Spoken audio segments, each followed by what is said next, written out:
김성주는 1995년 어느 더운 여름날 대한민국 동서동에서 소규모 사업을 전통으로 하는 가문에서 태어났습니다. 그는 어린 시절부터 부모님의 따뜻한 품에 안겨 자랐지만 인생은 항상 순탄치만은 않았습니다. 그의 어린 시절은 큰 꿈과 혹독한 현실 사이를 오가는 따뜻한 나날들의 연속이었습니다. 그는 사치스럽게 태어나지도 않았고 천재적인 재능도 없었지만 강한 마음을 가지고 있었고 항상 일어나려는 열망이 강했으며 항상 자신을 증명할 무언가를 하기를 원했습니다. 김성주의 인생에서 가장 큰 슬픔은 직장 생활의 실패나 물질적 어려움에서 비롯된 것이 아니라 돌이킬 수 없는 상실에서 비롯되었습니다. 그가 15살 때 그의 유일한 누이가 비극적인 교통사고로 사망했습니다. 그녀는 불과 13살이었고 앞으로 긴 미래가 기다리고 있었지만 그 모든 것이 순식간에 끝났습니다. 그 운명의 날, 그의 가족은 모두 슬픔에 빠졌습니다. 그의 어머니는 기절했고 그의 아버지는 밤새도록 아무 말 없이 앉아 있었으며 누나가 항상 사랑했던 오빠는 진실을 받아들일 수 없었습니다. 그는 그날 그녀를 집으로 데려가지 못한 것에 대해 그토록 잔인한 운명으로부터 그녀를 보호하지 못한 것에 대해 자신을 비난했습니다. 그 악몽은 수년간 그를 괴롭혔고 치유될 수 없는 깊은 상처로 이어졌습니다. 어떤 밤에는 누나에 대한 꿈 때문에 셔츠가 땀으로 젖어 깜짝 놀라 깨어나는 날도 있었습니다. 그는 그 둘이 함께 놀던 시절을 기억했고 그녀의 맑은 웃음소리를 기억했고 그녀가 감탄의 눈빛으로 그를 바라볼 때마다 그녀의 눈빛에 떠오르던 순진한 표정을 기억했다. 그는 자신과 비슷한 나이의 다른 아이들을 볼 때마다 자신이 살아있다면 무슨 일이 일어날지 그리고 행복할 수 있을지 궁금해했습니다. 그 슬픔은 결코 사라지지 않고 그의 가슴 깊이 스며들어 계속 살아가고 계속 노력하는 동기가 되었습니다. 마치 그가 온 인생을 여동생을 위해 사는 것처럼 말입니다. 김성주는 성인이 되면서 경력을 쌓기 위한 여정을 시작했습니다. 그에게는 좋은 출발점도 없었고 튼튼한 기초도 없었으며 가족의 지원도 없었습니다. 그가 가진 것은 오직 의지와 끊임없는 인내심뿐이었습니다. 그는 경쟁이 치열하고 혹독한 분야인 사업의 길을 선택했습니다. 초창기에는 그는 이른 아침부터 늦은 밤까지 일해야 했으며 각 주문과 각 고객을 상대하면서 어려움을 겪었습니다. 너무 지쳐서 포기하고 싶을 때도 있었지만 누나를 생각할 때마다 착한 삶을 살겠다는 약속을 생각할 때마다 이를 악물고 계속 나아갔습니다. 노력이 항상 곧바로 보상되는 것은 아니다. 그는 여러 번 실패했다. 어느 날 그는 저축한 돈을 모두 사업 프로젝트에 투자했는데 불과 몇 달 만에 모든 것을 잃었습니다. 그 실패로 인해 그는 재정적 위기에 빠졌을 뿐만 아니라 자신감도 흔들렸습니다. 그는 자신이 정말 이 길에 적합한지 계속해 나아갈 능력이 있는지 궁금했습니다. 어느 날 그는 울었습니다.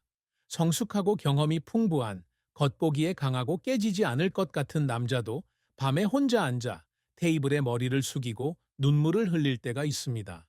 그 눈물은 돈을 잃은 아픔뿐만 아니라 나 자신에 대한 실망감도 담겨 있었습니다. 그는 자신이 충분하지 못할까봐 두려웠고 자신의 노력이 무의미할까봐 두려웠습니다. 하지만 그는 넘어질 때마다 일어나 계속할 방법을 찾았습니다. 그는 자신의 실수로부터 배우고 더 주의 깊게 관찰하고 더 주의 깊게 계산했습니다. 점차적으로 실패는 줄어들고 성공 사례가 나타나기 시작했습니다. 그는 사업계에서 명성을 쌓고 중요한 인맥을 형성했으며 점차적으로 자신의 제국을 건설했습니다. 그는 여행을 되돌아보며 어려움이 최악은 아니라는 걸 깨달았습니다. 가장 나쁜 것은 자신에 대한 믿음을 잃는 것이다. 그리고 그는 결코 그런 일이 일어나지 않도록 했습니다. 김성주는 자신의 경력에 대한 목표를 설정할 뿐만 아니라 자신의 위치를 확립하기 위해 항상 더 큰 성과를 달성하기 위해 열망합니다. 그는 평범한 사업가가 되어 안정적인 수입을 얻으며 안전한 삶을 사는 것을 거부했습니다. 그는 그 이상을 원했습니다. 그는 뭔가 다른 것을 만들고 싶었고 사람들이 자신의 이름이 언급될 때 기억할 수 있는 유산을 만들고 싶었습니다.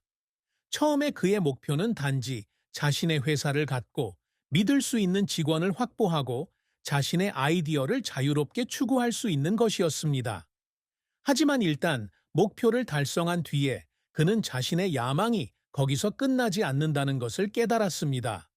그는 회사를 확장하고 국제 시장에 진출하고 먼 나라의 고객에게 자사 제품을 선보이고 싶어 했습니다. 그는 수익성이 있을 뿐만 아니라 지속적인 가치를 지닌 브랜드를 만들고 싶어 했습니다. 그는 매일매일 믿을 수 없을 만큼 강렬하게 일에 몰두했습니다. 그는 시장을 조사하고 파트너를 만나고 새로운 기회를 찾습니다. 밤새도록 일해야 하고 여러 나라를 끊임없이 여행해야 하고 때로는 몇 달 동안 제대로 된 휴가를 보내지 못하는 프로젝트도 있었습니다.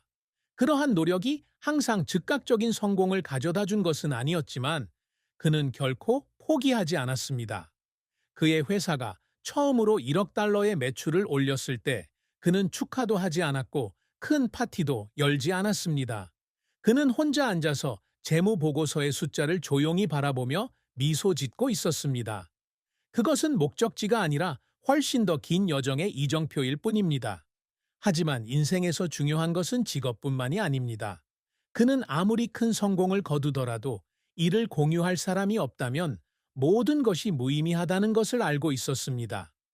그러므로 사랑과 결혼 또한 그의 삶에 없어서는 안 될 부분이다.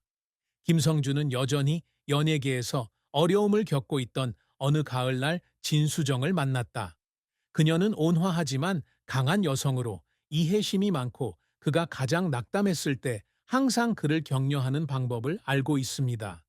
다른 많은 여성들과는 달리 그녀는 돈이나 명예의 매력을 느끼지 않습니다.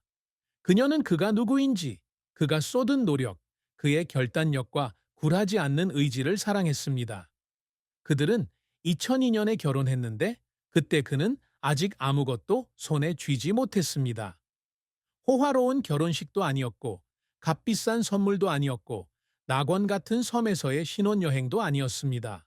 하지만 그것은 미래에 대한 사랑과 믿음으로 가득 찬 결혼식이었습니다. 그들의 결혼 초기는 쉽지 않았습니다. 그는 일로 바빴고 그녀는 혼자서 가족의 모든 일을 돌봐야 했습니다. 그녀는 외로움을 느낄 때도 있었고 마치 그녀가 더 이상 남편의 최우선 순위가 아닌 것처럼 느낄 때도 있었습니다. 그들의 사랑 속의 슬픔은 배신이나 큰 다툼에서 비롯되지 않고 일로 인해 생긴 눈에 보이지 않는 거리감에서 비롯됩니다. 그녀는 잠에서 깨어나서 사랑하는 남편이 출장을 갔다는 사실을 깨닫는 날도 있었습니다. 그녀는 혼자 앉아 맞은편에 있는 빈 의자를 바라보며 침울한 기분을 느끼곤 했습니다. 그녀는 비난하거나 불평하지 않았지만 그렇다고 해서 그녀가 슬프지 않다는 것은 아니었습니다. 김성주 씨는 아내가 많은 것을 희생했다는 걸 알지만 그는 자신의 꿈을 포기할 수 없다. 그가 할 수 있는 일은 그가 가진 적은 자유시간을 메우는 것뿐이었습니다. 그는 기회가 있을 때마다 그녀를 여행에 데려가서 이야기를 나누며 그녀가 인생의 작은 일들에 대한 이야기를 하는 것을 들었습니다. 그는 가장 중요한 것은 돈이나 명예가 아니라 사랑을 강하게 유지하는 것이라는 걸 알았습니다. 그들에게는 김민국, 김민율, 김민주라는 세 자녀가 있다. 아이들은 그에게 자랑스러운 존재이며 계속 노력하게 하는 가장 큰 동기입니다. 그는 아무리 바쁠지라도 여전히 자녀들과 시간을 보내려고 노력하며 자신의 삶에서 배운 교훈을 자녀들에게 가르치려고 노력합니다. 그는 그들에게 사치스러운 삶에 대해서만 알리고 싶지 않았지만 노력의 가치, 넘어지고 일어서는 것의 가치를 이해하기를 바랐습니다. 하지만 그가 아무리 성공하고 가족이 아무리 그를 사랑하더라도 그의 마음에는 언제나 공허함이 있었습니다. 아무것도 채울 수 없는 공허함. 몇 년 전 여동생을 잃은 아픔은 여전히 남아있지만 그는 사랑하는 사람들에게 영향을 미치지 않도록 그것을 숨기는 법을 배웠을 뿐입니다. 모두가 잠든 밤에 그는 혼자 앉아 지난 일을 회상하곤 했습니다. 그것은 그가 평생 안고 가야 할 슬픔이지만 동시에 그가 계속 전진할 수 있는 동기가 됩니다. 김성주는 평범한 집안에서 태어나 경제적으로 넉넉지 못한 편이었지만 끊임없는 노력으로 점차 엄청난 재산을 모았습니다. 그가 처음 사업을 시작했을 때 그는 손에 거의 아무것도 없었고 첫 번째 프로젝트에 투자하기 위해 모든 돈을 빌려야 했습니다. 초창기에는 수입과 지출을 맞추는데 어려움을 겪었고 초라한 임대 아파트에서 살았으며 회사를 운영하기 위해 밤낮으로 일했습니다. 하지만 인내와 전략적 비전을 바탕으로 그의 회사는 성장하여 여러 다른 분야로 확장되었습니다. 처음에는 그는 단일 산업에 집중했지만 어느 정도 성공을 거두고 나서 투자를 다각화하기 시작했습니다. 부동산, 기술, 금융, 전자상거래 등 다양한 분야에서 새로운 도전을 두려워하지 않는 김성주. 그는 위험하지만 현명한 투자를 통해 막대한 수익을 올렸고 빠르게 업계에서 가장 성공적인 사업가 중 한 명으로 이름을 올렸습니다. 그의 부는 회사뿐만 아니라 개인 투자에서도 나왔습니다. 그는 서울, 부산, 도쿄, 뉴욕 등 대도시의 귀중한 부동산을 많이 소유하고 있습니다. 고급 펜트하우스, 해변 빌라, 번화한 상업 건물. 이 모든 것은 수십 년에 걸친 노력의 결과입니다.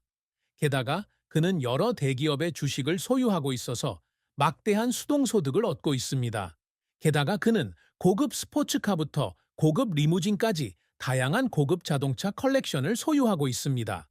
그는 과시적인 사람은 아니지만 항상 품질이 좋은 제품의 가치를 높이 평가하며 진정으로 가치 있는 것에는 돈을 쓸 의향이 있습니다. 하지만 그를 가장 자랑스럽게 만드는 것은 계좌에 있는 돈의 양이나 물질적 자산이 아니라 지역 사회의 가치를